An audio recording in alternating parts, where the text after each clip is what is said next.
राम भक्तों, जय माता दी। कैसे हैं आप सब? तो देखिए, शिव भगवान के आप पर खूब कृपा हो रही होगी। श्रावण मास चला हुआ है। तो आज मैं आपके पास एक कहानी लेके आई हूँ, बहुत शिक्षाप्रद है। उसे पूरा सुनिए। हो सकता है आपने सुन रखी हो, पर प्लीज़ फिर भी सुनने की कोशिश करना। उसके पीछे क्या शिक्षा है, क्या हमें भगवान ने शिक्षा देने की कोशिश की है, भोले बाबा ने, तो ये सब इस कहानी में आपको मिलेगा। तो देखिए, सोने की लंका रावण की थी, ये तो आप सभी जानते हो। और अब आप ये जानना चाहेंगे कि यह सोने की लंका सच में रावण ने ही बनवाई थी या उन्हें किसी ने उपहार स्वरूप दी थी? कैसे उन्हें वो नगरी प्राप्त हुई?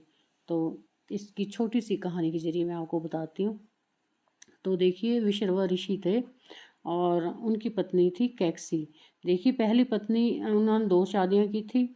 तो पहली से थे कुबेर जी, और दूसरी जो शादी की थी उसमें कैकसी से की थी, वो राक्षस की बेटी थी। और उससे विभीषण जी, रावण और कुंभकर्ण, ये 3 संतानें हुई। तो वो दूसरी पत्नी थी जिसके साथ वो रहते थे, ऋषि। तो ऋषि बहुत अच्छे थे, बहुत संस्कारी थे, बहुत विद्वान थे। देवी देवता उन्हें अपने यज्ञ में बुलाते थे। कोई भी देवी देवताओं का यज्ञ उनके बिना पूरा नहीं होता था। तो ज्ञानी ब्राह्मण थे जिनकी संतान रावण थी। बस यहीं से मैं कहानी स्टार्ट करती हूँ। देखिए, वो राक्षस योनि से जन्म नहीं लिया था उन्होंने, राक्षस नहीं थे वो, कर्म से राक्षस बने। जन्म से तो वो ब्राह्मण ही था रावण, कर्म से वो राक्षस बना। अब कहानी यहाँ से शुरू होती है।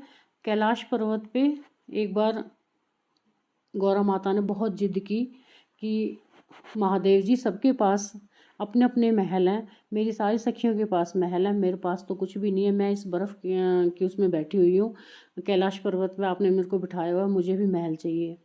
तो भगवान ने काफ़ी समझाने की कोशिश की कि गौरा, जो हमारे पास है उसमें संतुष्ट रहना सीखो, जो हमारा नहीं है उसके लिए क्यों जिद कर रही हो।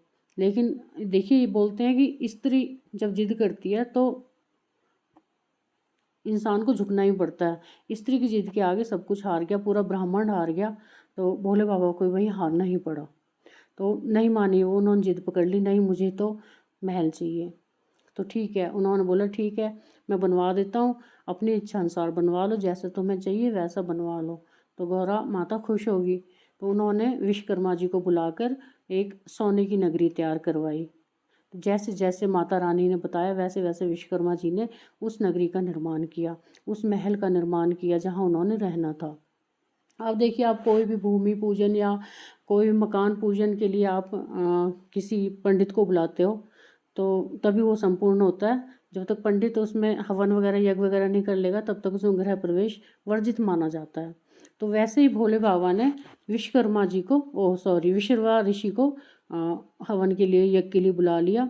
और उसके साथ साथ देखो, उनकी पत्नी जो कैकसी थी, राक्षस पुत्री थी, उस जिद की मैं भी आपके साथ चलूँगी। वो नहीं मानी और वो विश्वकर्मा ऋषि के साथ आ गई। तो यहाँ भी देखो एक कहानी बनती है, आगे बताती हूँ आपको। जैसे ही उन्होंने यज्ञ पूरा किया तो भोले बाबा ने जैसे जाने की इच्छा प्रकट की विश्वकर्मा ऋषि ने कि आपका काम हो गया, तो अब मुझे आज्ञा दें कि मैं चलूँ। तो भोले बाबा ने कहा नहीं, नहीं ऋषि, ऐसे कैसे? जब तक हम किसी को दक्षिणा नहीं देते थे तब तक हमारा वो काम पूरा नहीं होता।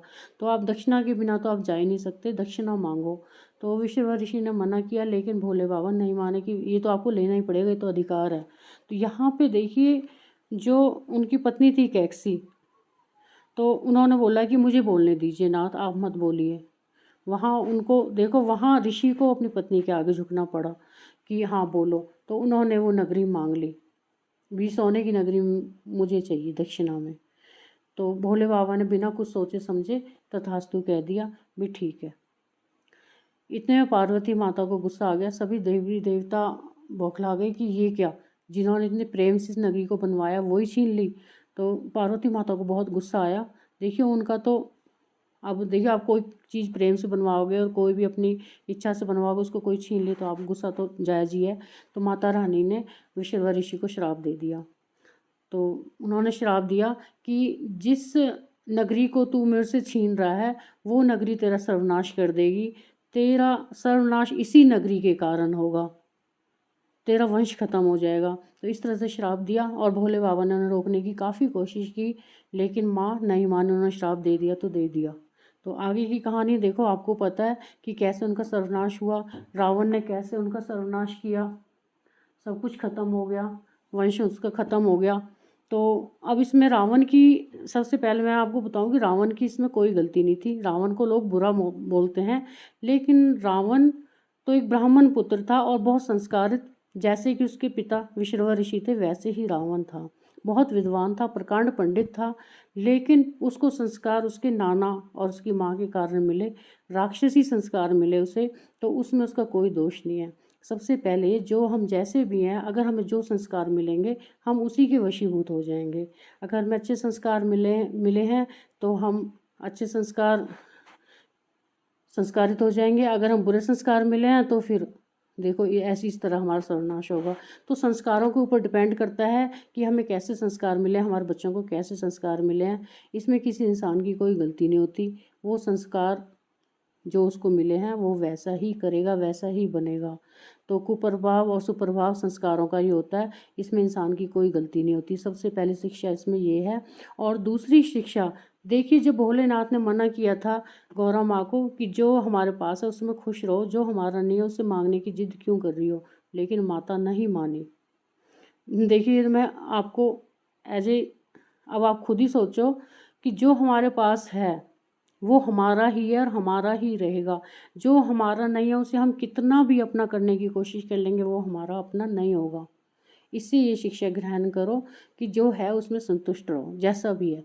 दूसरे को देखा देखी, हमें ये भी चाहिए, उसके पास ये है, उस पड़ोसी के पास ये है, उस पड़ोसी के पास ये है, तो हमारे पास क्यों नहीं है। हम चाहे कर्जदार हो जाते हैं, लेकिन पड़ोसी के पास जो है उससे हमें डबल चाहिए होता है। हमारे दुखों का कारण वही है, क्योंकि हमें संतोष नहीं है। जहाँ हम संतुष्ट रहेंगे वहाँ हमें दुख होंगे ही नहीं। संतुष्टि अगर है इंसान के पास तो दुख तो उन्हें छू भी नहीं सकता। दुख कहाँ होते हैं, जहाँ हमारी संतुष्टि नहीं होती कि इसके पास ये है, मेरे रिश्तेदार के पास ये है, तो मेरे पास क्यों नहीं है। अरे उसके पास जो है उसे उसके पास रहने दीजिए, जो आपके पास है उसमें खुश रहिए। कोशिश कीजिए जो मेरे पास है मैं उसी में खुश रहूँ। वही शिक्षा अपने बच्चों को दीजिए, वही खुद लीजिए। तो ये छोटी छोटी चीज़ें हमें जीवन में खुशियाँ देती हैं और ये छोटी छोटी चीज़ें हमें दुख देती हैं, यही दुखों का कारण है।